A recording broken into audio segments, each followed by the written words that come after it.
आईने नजदियत।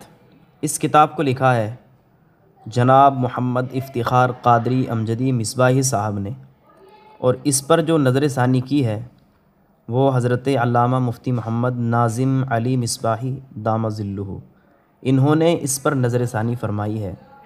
इस किताब के अंदर हमें कुछ इस तरह से इसकी फ़हरिस्त मिल जाती है, जैसे कि मैं इजमालन आपको बता दूं।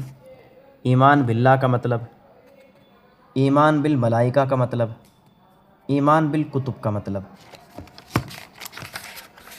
ईमान बिल रिसाला का मतलब, ईमान बिल आखिरा का मतलब, तक़लीद का बयान, ये तमाम बयानात आपको इस किताब के अंदर मिल जाएंगे।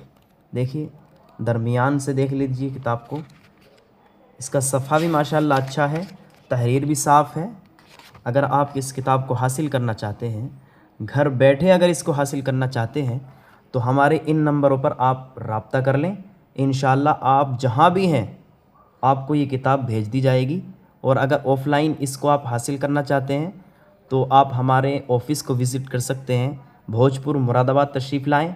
यहाँ पर तशरीफ़ लाएंगे आप तो इंशाअल्लाह ये किताब बआसानी आपको अता कर दी जाएगी।